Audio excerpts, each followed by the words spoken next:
Good morning. It's about 7:30.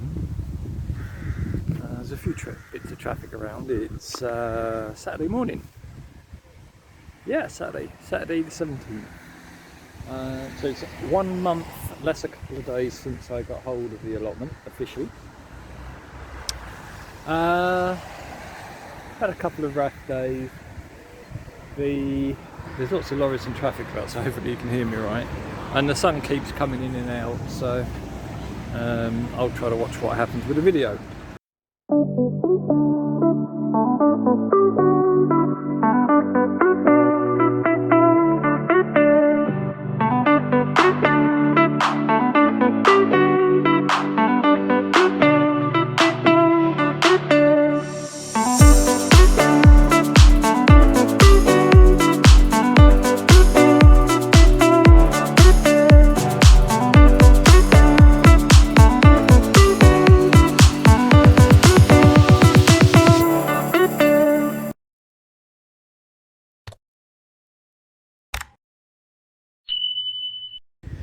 Okay, so let's have a look at what's going on in the allotment. Well, as you know, I've got the basis of what's happening with the shape and things pretty much as I want it.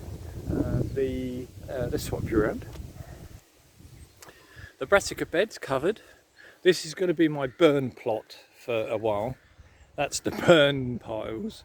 No, that's not the burn pile. That's a lot of what's the word? Normal composting, covering up a lot more of this stuff. I mean, this ivy is not dying off. I mean, I cut that back 2 to 3 weeks ago and it's still as green as ever. So it's going to have to burn, I'm sorry. So yeah, so that's going to be the burn plot. That's going to be over the next few weeks. At the moment, all the wind is north by northwest. Wind direction, if you hear it on the radio or people talking about it, are determined by the direction from which they come, not the direction they're going in. So a north by northwest wind is coming from the northwest and sweeping down to the southeast. So I know it's confusing, but you'll get used to it. So I need a southerly wind, which will mean it's coming from that direction, south, and going in that direction, north, because there's only a farm over there and nobody will mind if there's smoke going. Let's have to show you the pond. It's been raining heavy the last 2 days. It's as deep as the pond gets. Look at that. I don't know if you're getting a deep blue reflection there, but there is a blue sky up there. It is cold at the moment. The wind is about 10 to 11 degrees. There's lots of dark clouds about and the sun keeps trying to peep through. Sun, yep. But it's not forecast to rain today. However, it has been raining overnight. The grounds are wet and muddy. So peas, seems to be some push down areas. I don't know if a cat or something has been going through there. There seems to be a couple of push down areas beginning to show now. Doesn't really matter much. I will weed this. I'll hoe it down with that little hoe. I sowed the other peas. There's a few showed through, but nothing else. That's normal. I mean, they're broadcast, so and then just covered over. But so a few showing through is normal. I'm expecting them to soak and sprout at some point. The peas, I haven't actually sowed the peas and beans yet at home. I'll wait until beginning of October for that, and then I'll plant them out as soon as they are of a certain size, perhaps towards the end of October, maybe early November. Everything else is coming on well. I need to weed this area as well, but I'm trying to let the weeds get slightly larger so I can pull them up rather than just keep hoeing them, because all happens when I hoe them is that they grow back. Whatever was eating the kale seems to be full up because they've stopped. I imagine they're caterpillars, and they've changed back to their butterflies or whatever they were changing to.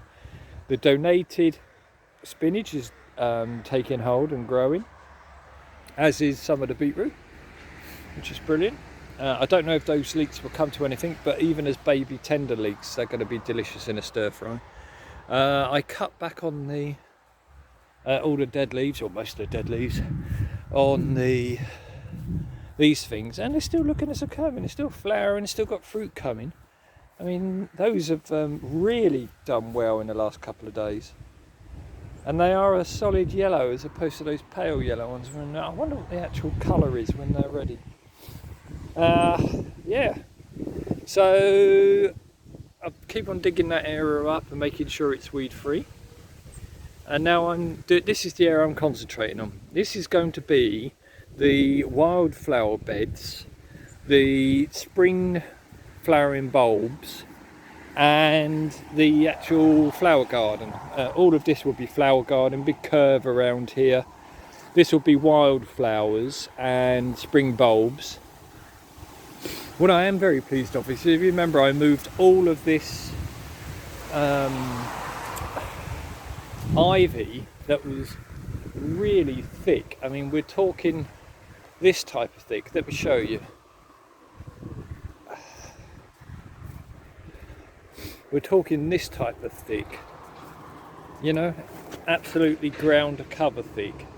I'll clear all this out, but unfortunately at the moment there's no bushes or anything there, so whatever, if I clear that out, it will just mean people can just creep through there. So I need to think about what to do, get access. I'd like to plant some holly trees, and then would have holly and ivy and all of the traditional hedging plants, you know, hawthorn, holly, ivy, and there's elderflower, or elderberry as it is coming into fruit now, just here. Look at that. It's late fruiting. I thought it fruited before this, but maybe not. So you can see they're just forming. Right, so where was I? Oh yeah, so all this will be wildflowers, but what I wanted to show you was, after I've removed all that ivy, sorry, my nose is running, it's cold. Look, we're getting some sort of shoot. I'm hoping it's these. It's beginning to spread up the bank. There's quite a few of them growing now. That would really, because they look like that, you see. I'm just hoping that it's spreading up the bank. These are beautiful in the summer. They have like a yellow flower hanging down. If I could have a bank of those, I would really be happy. Now, I do intend cutting back a lot of this growth here. I've spoken to the person, the handyman from the local authority, and he's more than happy. All of these trees are volunteers. They're not planted, they're not wanted. That's all of these ones. In fact, the elderflower, but I'm going to keep some of that. I'm just going to keep cutting it back. And this extra tree over here, these are all volunteers and not wanted. In addition, this one is mostly dead and needs to come out in order for the other ones to spread. Look, all those dead branches. It really is in a sorry state. So it needs to come out and give the other ones some air and something to do. I cleared a lot of this the other day. The trouble is with, look at those stones. People have been throwing the stones that they found on the allotment onto these banks for years, and now all they're doing is clogging up the bank, stopping the bank from progressing naturally. Likewise, all of this soil at the top belongs on the allotment, not on the bank, and it's all that's happening is it's just being washed down. I can see glass glinting. It's being washed down into that pond, silting it up, and again preventing the pond from behaving like a normal natural pond. The pond just wants to live, it wants to go on with its life. It doesn't need help from us humans. Anyway, yeah, sorry. All of these trees here are all marked for disposal as well, and in fact some have, but those two there survived the chop so far, but the council want them gone, so I'll attack those and get rid of those as well.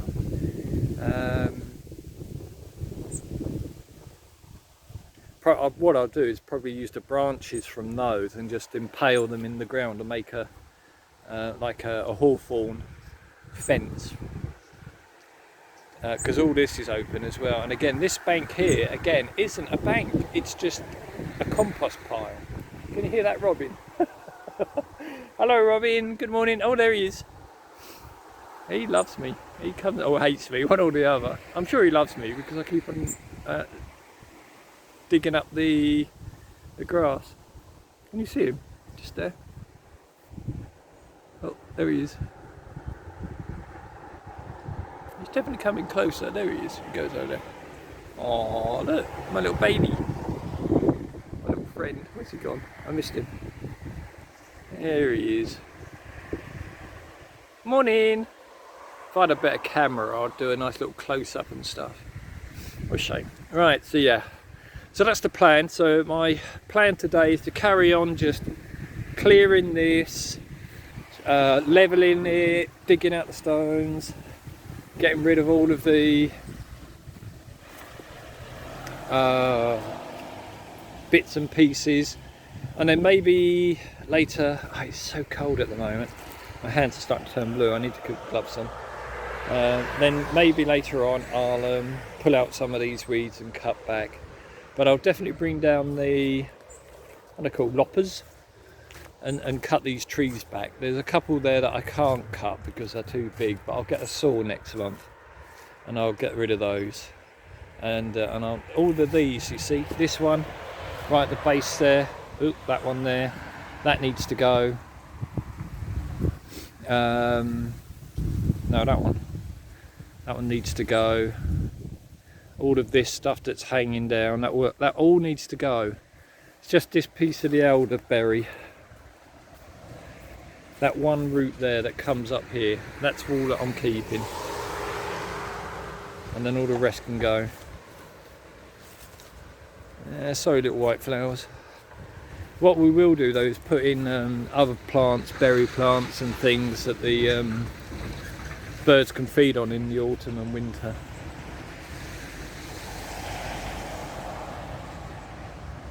Yeah, it'd be nice to get a good fire going, but of course, you know, you've got to think of people in their households. Don't want to burn them down or smoke them out. I wonder when these leeks are going to be ready. Some of them look quite ready now, to be honest. I might harvest a big one at the end now and again. Oh, there's two there together. Yeah, definitely two there. They'd be small and tender, wouldn't they? Right, that's it. I'm going to go away and do some digging and clawing. I won't film it because it's boring just watching people hack at soil. But yeah, so basically all I'm going to do is hacking, pulling up. Look at those nettle weeds and ivy weeds. All of that will have to go before I start planting. The joy. Be interesting. I'll take a few photos as well, and then it'll be interesting to compare the before and after shots during the summer. If it actually comes to anything. Oh, the heaven forbid that it doesn't come to anything. All this work. Alright, I'll catch you later. Bye. Right, I thought I'd just show you this. This is a bag of plastic that I've dragged up from the side of this bank on this pond. A lot of it is plastic bottles, and I imagine they're there for one of two things. Oh, by the way, that's a little sieve that I've borrowed off one of the other allotment holders. He's given me blanket permission to borrow anything off his plot, which I think is absolutely lovely. What a great man. But yes, so this is just plastic bottles. Now they're for one of two things. One, they enjoyed coming down and having a quick bottle of pop or whatever it is that they brought down. And I'm sorry, I'm sniffing because I didn't bring a hanky with me. My nose is running badly. And they just sort of popped the bottle into a bag or left it somewhere.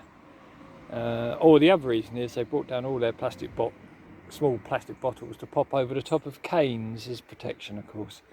So there is that, but they should still have cleared them. The other thing I wanted to show is this stuff. What's happened is that people have ordered things from the internet.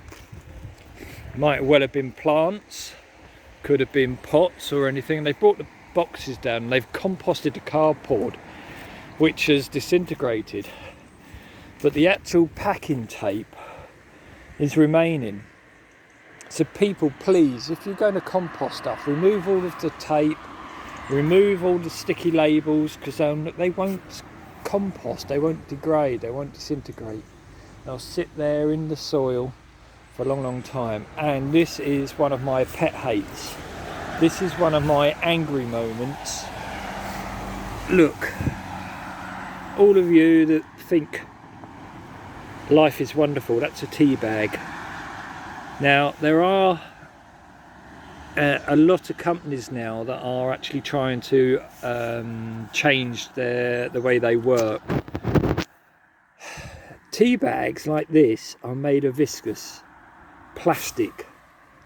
Plastic made from trees or plants, yes, but it's plastic and it won't degrade. It won't break down for years. So this has probably been here 1 or 2 years, and look, it's got a hole in, but that's probably put there through stones and stuff packing it. But look, still in absolutely pristine condition from the day somebody dunked it. Manufacturers use biodegradable products. You used to use paper. Why have you gone to using plastic? The other angry moment is that suppliers do not put on the side of their tea packets, their tea bag packets, that the actual tea bags are not biodegradable. They put down that you can compost a box, but they don't actually put down, or recycle the box, but they don't put down what happens to the tea bag. So you don't know whether the actual company that's packed the tea bag is using a biodegradable product, or they're using tea bags like that one that don't have any chance of breaking down in your compost bin. So come on, companies, sort it. And people, don't compost your tea bags, rip them open to compost to get the tea out, but do check frequently to see if you do compost them, that they are being composted. If you have farms for worms, don't put tea bags in them. Put the tea in by all means, but not the tea bags, because the worms probably can't eat them if they are made of viscous. Right, rant over. Off the soapbox. Hello. It's just watching, there's someone on the allotment. And they're walking this way. So I'm going to turn you off for a second and I'll join you again in a second. And we're back. Just been chatting to one of my lovely neighbours. She's got an allotment on the other side of the site for the flowers, I believe, and a lovely Cox's apple tree, and she gave me some apples. There's too many there for her, so fingers are so cold. Right, this is what I've done so far. I've destroyed all of the ivy. It looks like this is dead ivy, years and years of dead ivy. People cut the ivy at the bottom and it dies on the plant. It's a lovely host for lots of bugs and things, but it doesn't do the hedging any favours. This is what happens if you don't clear up ivy. I mean, there's some more dead ivy, but what happens is that the ivy is like a straitjacket for the trees actually making up, oh my robin, actually making up the fence. In this case, this is oh, I don't know, I'm having a bad day. Hawthorn. Now hawthorn should be sending out branches like this and keep the fencing going. It should do this constantly. This is why people have hawthorn fences, is because it spreads sideways shoots, and you know, they're prickly and fill up. But because it's been wrapped up in so much dead ivy, that, like this is all dead ivy, and it's been wrapped around all the plants constantly for years. So the hawthorn has died back. Now it doesn't kill the tree, the hawthorn will still grow up, it will grow up top, not where it's required as a fence. Same with the oak here, there's a lovely oak bush, oak tree, but again it's not growing out sideways like it should. But we can hope, we'll try. Now I've left the stinging nettles outside while I'm going to try and fill up these holes by copsing and training the branches of the trees. For instance, this one, you know, I'll try to actually get to go over, and these ones, these as they grow, I'll try to get them to bend over. Like this one might be dead. This is another tree. It might actually be just dead and gone. This is actually dead ivy, and so is that, just wrapped around it. But we can, that might be actually a live part of this tree. Let's hope. Anyway, so what I'll do is over the weeks, I'll keep training it. Oh, look at all this dead ivy. That's my little robin there, chatting away. Let's see there. I've bent over this lovely, healthy sprig here of hawthorn in the hope that it will go actually and live this direction and fill up the gaps. So I've done all that. Let's show you the bank over here. So what I've done is I've cut down these trees here. They've been cut so many times in the past, but they keep coming back. I mean, unless you dig out the roots, which isn't going to happen unless you get a big trench digger or something in here. I'll cut these trees back down to the ground level. There's three. There's one there at in the centre. I'm just seeing the reeds. 2 and 3. I'll cut them back to ground level when I get saw. I'll either borrow one or buy one. I'm still trying to do all this on benefits, so I only get a few pounds every month to do all the work and to buy seeds and tools and things, because I came here with nothing. Now what I'm doing is that I'm actually, if you look, I'm still talking about how high the lip is along this bank. Now what I'm trying to do is reduce it. All this in the centre is just a huge mound. I'm actually going to drag it this way. Let me show you over here. Nose is running, I do apologise. So that bank then is going to be dragged in this direction to create a flower bed, and I'll curve it around in a natural arc, natural curve there, all across there, and we'll plant that up as flowers so that people walking by will have a massive view of beautiful seasonal flowers. So all that will be flattened, and you can see how much I've done. This was the level of the bank, and you can see at the far tree, I haven't touched that yet, past that stump, old stumpy there. That stump was nearly, the back of it was like up here. So, you know, so up here. So I've dug it all out. The trouble is the whole of this bank is like this. Look at that root underneath. So it's a hard old job. I'm doing it with that great big digging hoe. Now as soon as I've done this bit, I'll do this bit, but I do need my Wellington boots for this, because I need to actually probably slide down. And this is where I've been finding a lot of the rubbish, plastics, strings, nylon strings, everything's just been dumped in here. So I'll get rid of this old man's beard, is that what it's called? I don't know what those trees are, those stumps, but I'll keep them if they're good for the wildlife. So I don't know what's under this lot. I know somewhere there's a grill where the water comes in. We'll clear it on, we'll have a look. I mean, if you look down here, there's actually spiky pond grass, what's it called? Rushes? I'm not really sure of the variety, but there's more over there. I mean, all of this is good stuff for the pond, but as you see, it's just being killed off by the banks. It needs to be cleared out, and this is a volunteer elderberry. It's not here intentionally, but I'd like to keep it. I like elderflower, elderberry trees, and they're beautiful and good pollinated pollination attractors, but I will cut it back because it's getting quite invasive. And I did cut down another tree at the front here. This one, I didn't cut it down, I just cut back a lot of the loose branches. So I've just put this hawthorn here to make it look as though there's a branch there that will stop people coming in.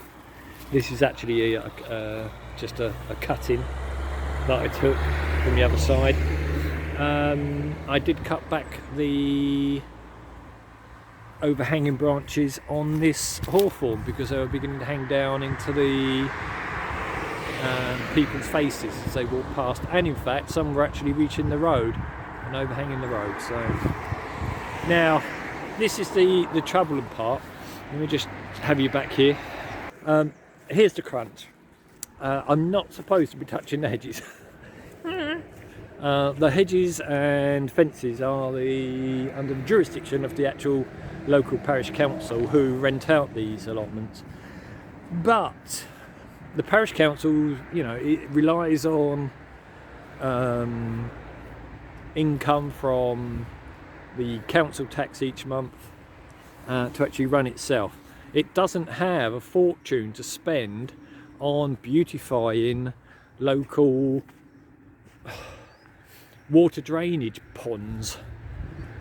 You know, it costs money to hire somebody to come out and do all this copsing and work. And I did hear from a member of the team that they're grateful for any help they get. So hopefully people won't start shouting and throw me off the allotment because I've done stuff that the council should have done. My little friend's back. He's in that bush there. There he goes. I don't see where he goes. I wonder if he's enjoying my company because I keep on like turning over soil and things. Most robins seem to be happy that there's people here. Anyway, that's it. I thought I'd give you a big update. So let's hope that this fence grows well, mends itself, and we can, you know, forget about the issues caused by decades of ivy clogging it. Right, that's it. There we go, episode 12. Now, quick question for you. This episode discusses a lot about the pond and beautification and flower gardens and things. Is that what you want? Would you rather I just concentrated on vegetables and produce and the growing of in the actual main beds? Or are you interested in seeing what happens to the pond? To me, it is an integral part of the allotment. I feel at one with nature, with the pond, being a really important aspect of it, where I can put flowers to attract the pollinators and looking after the pond, so it actually is a centre of wildlife such as frogs and newts, dragonflies, birds coming in and having baths, and a joy, in other words, to behold. But is it what you want? Let me know in the comments. If it's something that you're not interested in, and there's enough support for that, then maybe I'll just do pond specials so that I don't fill up these diaries with my little hobby and obsession. Anyway, thanks very much for all the subscriptions and comments. It really is heartwarming, and I'm really enjoying chatting to you all. So thank you very much indeed. Take care, everybody. Bye bye.